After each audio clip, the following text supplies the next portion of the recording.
Welcome to the Wickedly Smart Women podcast, featuring stellar conversations with emerging and established wickedly smart women. Thanks for joining us today as we celebrate women who are committed, care deeply, and have the courage to take action and create conscious change all around the world. Now here's your wickedly smart host, Anjel B. Hartwell.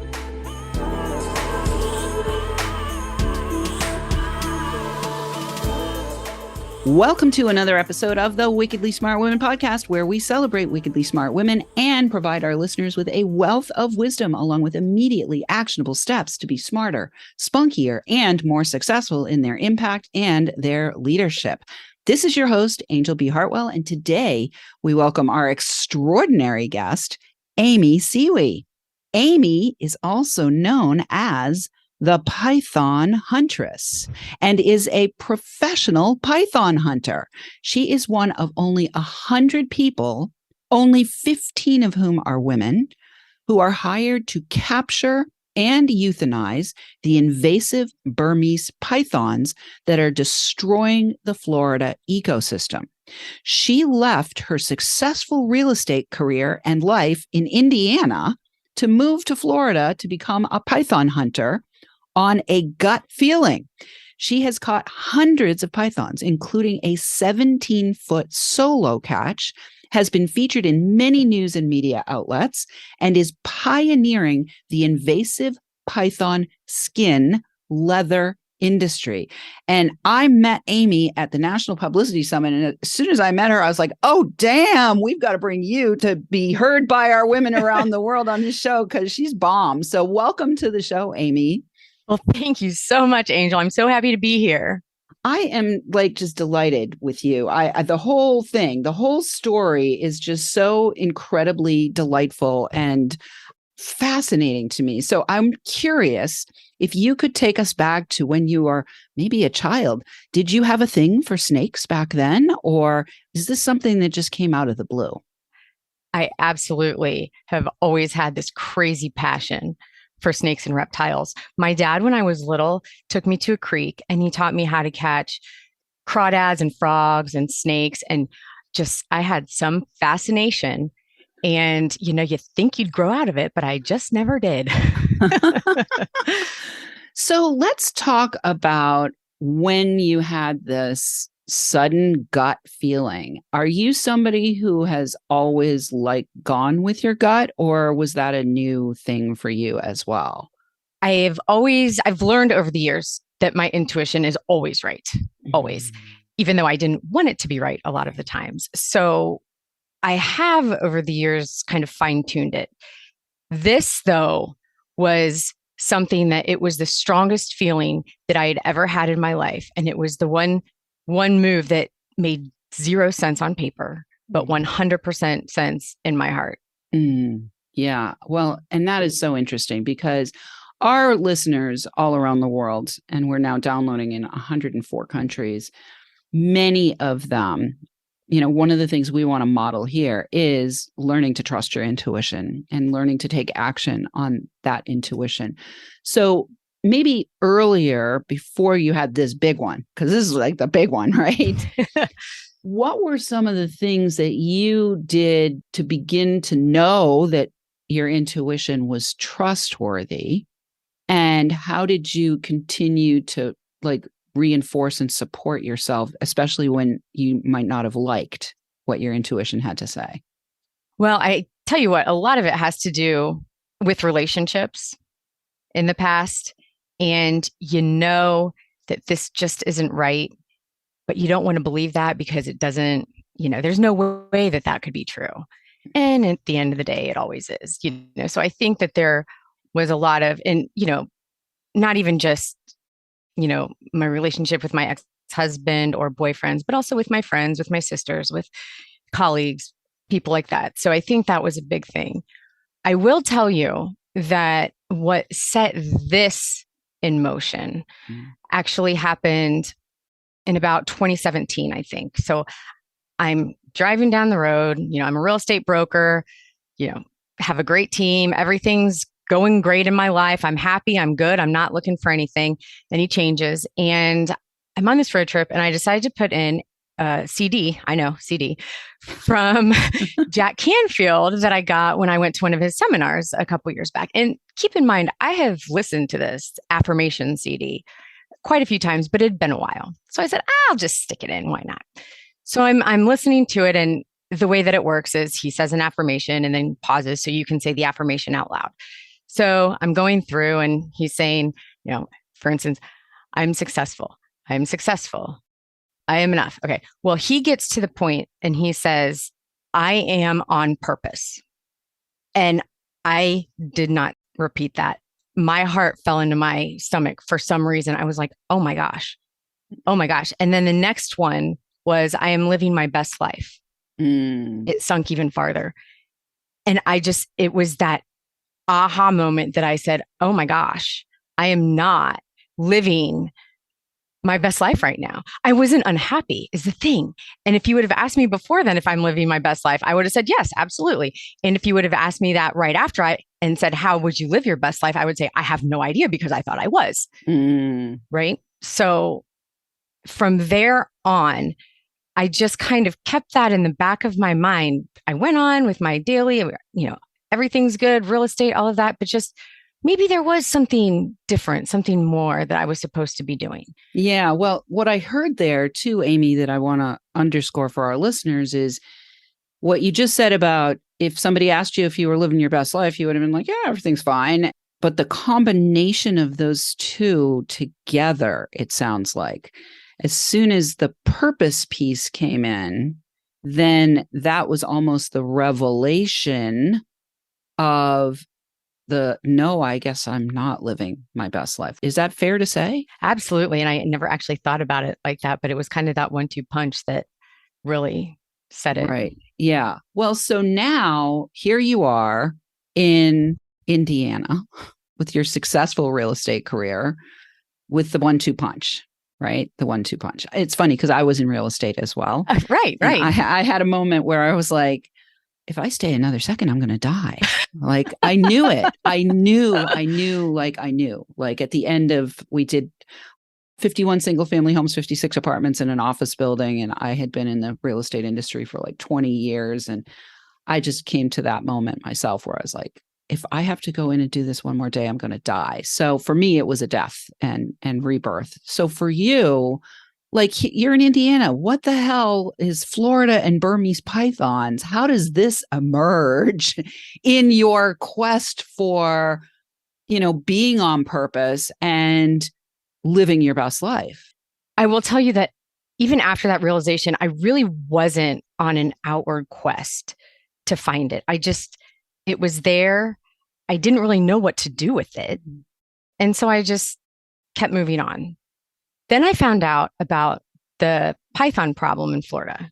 And so this aha moment happened in like 2017, I think. And then I found out about the pythons at the end of 2018, right? Yeah. And how did that happen? How did you find out about the pythons? Well, actually, like 60 minutes or something? Yeah.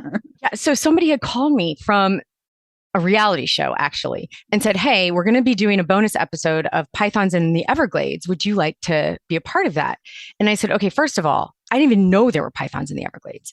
Second of all, I didn't know that. Why are you calling me? How did you get my information? Well, I had this snake video from Lake Erie that went viral. I have like 4 million views of it. I don't even know how it happened. It was a few years ago.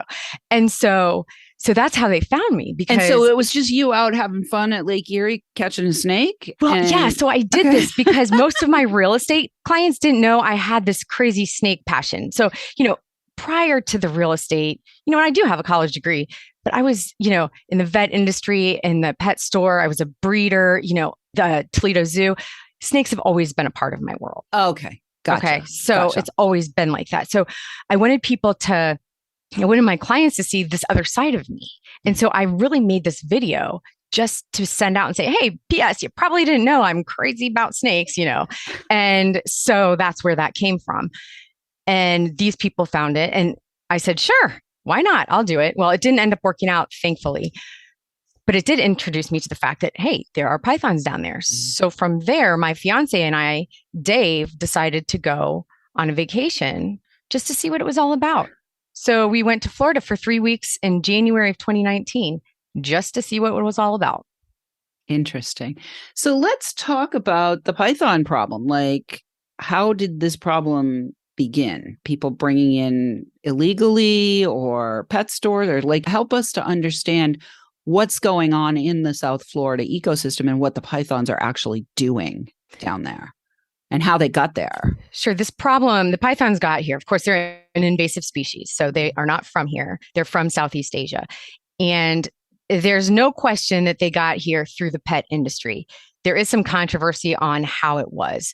Some people argue that it was because people let their pets go when they couldn't take care of them anymore. And I think that is a contributor. But the main problem was Hurricane Andrew came through in 1992 and destroyed a breeding facility and basically sent 900 pythons, baby pythons, into the same general vicinity. And it started from there. And I think the people letting their pets go, it certainly contributed as their territory started to grow. So that's how they got here. And the reason that this is such a devastating problem is because they are the apex predator. They have no predators. They have a voracious appetite. And at this point, 98% of the mammals are gone in parts of the Everglades because of the pythons. Holy shit. All right. That is a huge problem. And it's a very big problem. I mean, it makes perfect sense. The Hurricane Andrew thing would have been the tipping point for that. How was there a breeding facility? Was that legal or was that It was for the pet industry because, Burmese pythons were very popular pets. They were in all the pet stores, they were everywhere. So it was it's a legal supplier. It's a legal pet to have. Yeah. It was. Okay, so now they have made that illegal. Yes. Yeah, because of the problem. Because they've Exactly. they've eaten everything in the Everglades. Yeah. Maybe the people are next. Who the Right? heck knows? Oh my God, Amy. We are going to take a short break. I am having so much fun with you, but we are going to have to take a quick break. And when we come back, we're going to let people know a little bit more about where they can find you and some of the fun things that you are doing with the pythons as you hunt them and euthanize them. But right now, Wickedly Smart Women, we could use your help. If you're enjoying the show and want us to stay on the air, please consider making a donation at www.wickedlysmartwomen.com. We'd also like to ask you to share with your lovely lady friends who you think might benefit from our content. Help a gal out and let your sisters, mothers, daughters, friends, and colleagues know about the show so we can serve them too. Want to let everyone know that we are now celebrating our 8th award. We did some back-to-back wins in September, October, and now at the end of October of 2022.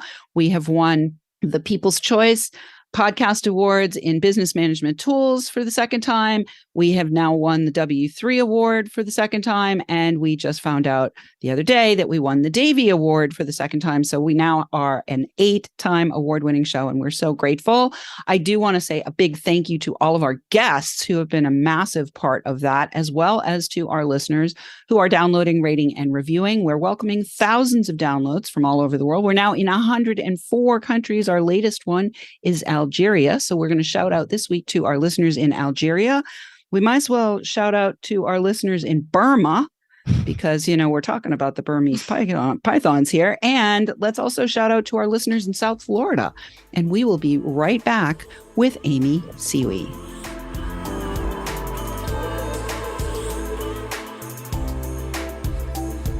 The Wickedly Smart Women podcast is brought to you by the Wealthy Life Mentor.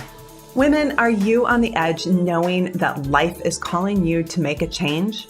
Are you ready to be part of the evolution of what it means to be a wickedly smart woman, creating your wealthy life by design? A life that is an extraordinary work of art. Anjel B. Hartwell, the Wealthy Life Mentor, is hired by women in transition. Women just like you who want to break through to their brilliance, become clear on the value of their wisdom, and embody a beauty-filled, balanced life of shameless self-expression. Discover your wealthy life readiness by taking the quiz at quiz.wealthylifementor.com.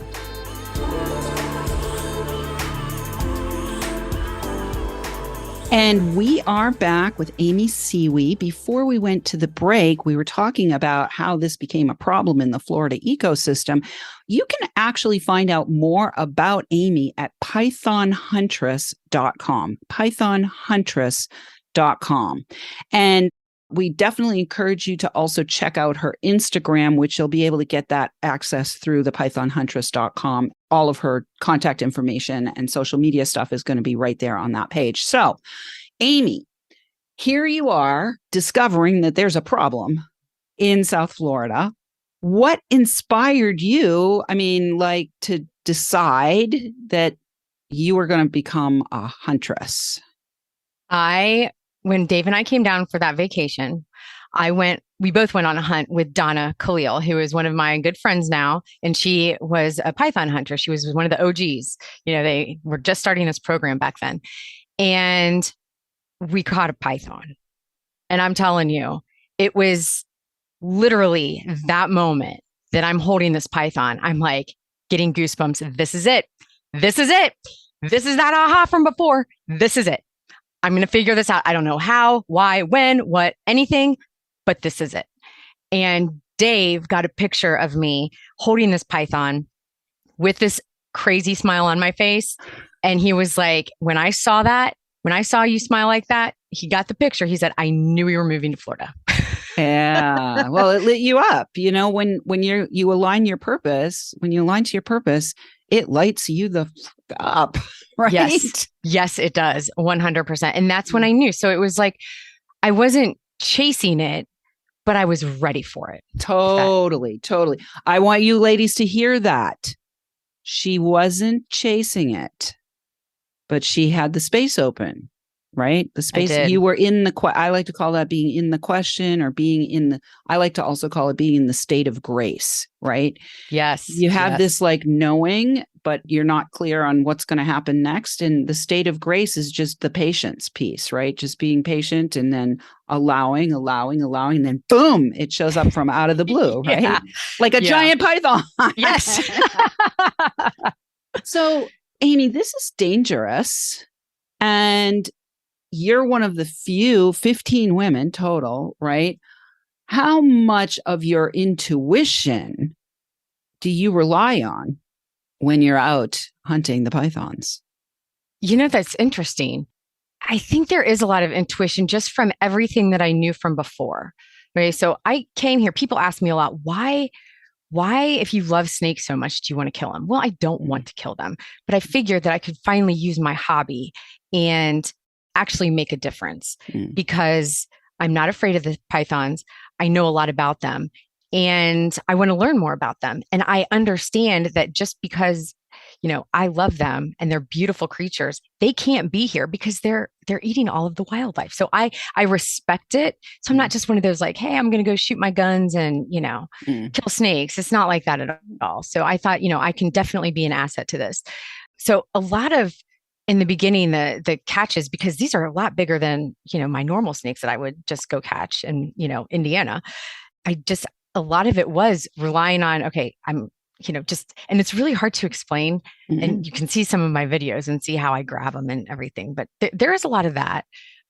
I was afraid at first that maybe I'd have to watch out for, the bears and alligators and panthers, but they're not really a threat. So I don't really have to worry about that too much. All right. Well, let's talk now about how does somebody get paid to be a python? You left this lucrative real estate career. Here's the other thing that often happens that circumvents people from following their intuition is that they look at whatever the upstairs team is hitting them with and saying, and they say to themselves, what? Like when I left my real estate career, it was a crystal healer. They were like, you're going to be a crystal healer. I call it my upstairs team. You're going to be a crystal healer. I'm like, what the hell is that? Okay, let's do it. Right. I was a let's do it kind of gal too. But for many people, the money thing shows up instantly as a massive, stop sign that circumvents following intuition. So can we talk about the money piece here? Like, how do you make money as a python huntress? Sure. I will say that pythons do not pay like houses. That is for sure.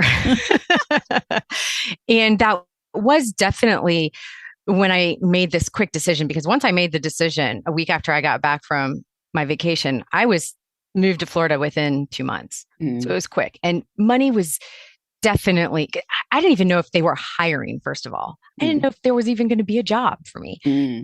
And what I had to do was kind of dig deep and say, hey, do you trust yourself? Are you going to figure it out? Have you always figured it out? And then I had to say, okay, what's the worst that happens if for some reason they're not hiring, or, it doesn't, okay, I can either get my real estate license in Florida. I mean, that's fine. I can be a bartender for a while if I need to. No big deal. I got it. Or I can go back to Indiana, tail between my legs a little bit, but still pick up where I left off. Is it going to kill me? No. So it's kind of like, so that's the worst case scenario, but I trust myself. I'm going to get this figured out. So just figure it out. I don't know. So that was my attitude. Yeah. I can trust myself with my life. Yep. I can trust myself with my life. That's one of my mantras. So Amy, who actually does pay? Is it like the federal government? Is there a grant? Is it the state government? Is it the national park, the Everglades? Like, how do python hunters get paid for, and do you get paid by the python? Like, how does that work? So I'm technically a python removal contractor for the South Florida Water Management District, which is a state agency. And so they pay me by the hour, a whopping $13 an hour. I know, for the time that I'm out there. And then they also pay per python. So I get $50 for the first 4 feet of snake, and then $25 a foot after that. So who figures this shit out? I know, right? I mean, I don't know. All right. So the cool thing is somehow the upstairs team sent you the idea to turn this whole thing into an invasive python skin leather industry. So once you catch the python and they pay you by the foot, you get to keep the catch, apparently? Yes, we do now. And I did have something to do with that, because when I first moved here, we couldn't. So that was a big deal too. So yes, I can keep it. So I skin them. Tell us about that. Yeah. So I will tell you this. If you would have said 4 years ago, hey, you're going to be skinning pythons on your lanai, I've been like, you're freaking crazy. There's no possible way I'm going to be doing that.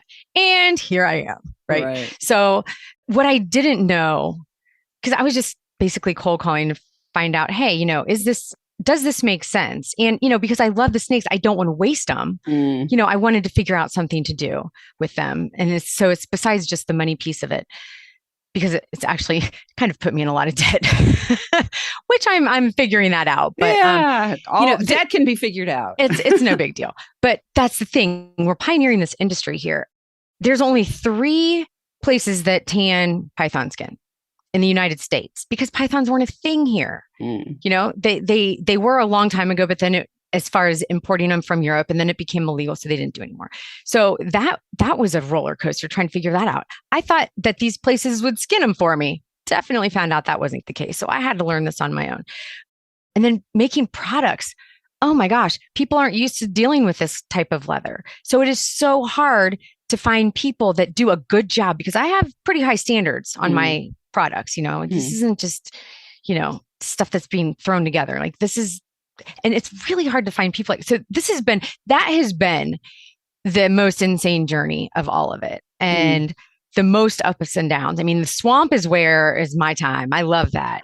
Give me a 20-footer all day long. I don't want to deal with this shit over here. I mean, that's how it is for me. So, but I'm figuring it out, and we're trying to get the word out there that, these pythons are invasive. They have to go. We have no choice. The pythons that are used for a lot of leather are from Asia, and they're raised on python farms, raised specifically for their hides. So these have to go. Right. So I want to create that awareness, right? That to buy Florida invasive python, right, and to give the pythons new life. Absolutely. Right? That's 100%. really what the intent is there, is like, this is not like a farm. They're breeding pythons just to die to make skin. Right. This is solving a massive problem that's killing off all the mammals in the Everglades. Yes. That is going to happen anyway. And what I'm hearing is that your direct relationship with the serpents, snakes, is such that you want to also honor them in a beautiful and powerful way. All right, we've got about a minute left, Amy. So in the last minute, why don't you tell us a little bit about, do you already have products? Like, are you selling products? Are they on your website? I do. They are on my website. In, like, development of that?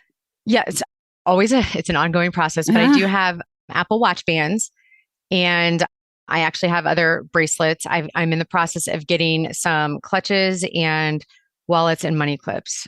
Beautiful. I think I've found a person, but I do have them on my website. I got to tell you, I would like some pants.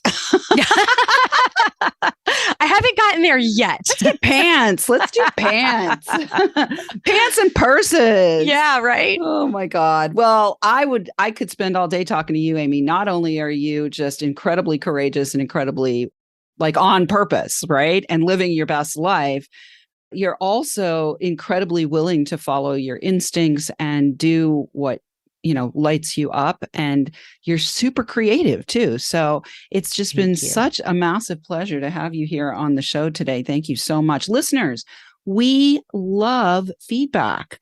So please let us know what you thought of today's show by calling into our listener line. We're going to have that number for you in the show notes, or you can send in questions or guest suggestions to listeners@wickedlysmartwomen.com. We could even give you a shout out on the show. Thank you so much for tuning in. Keep your ears open, and remember, you are a wonderful woman.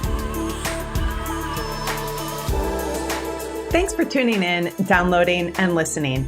Be sure to rate and review Wickedly Smart Women on Apple Podcasts and share with other women who can benefit from today's episode.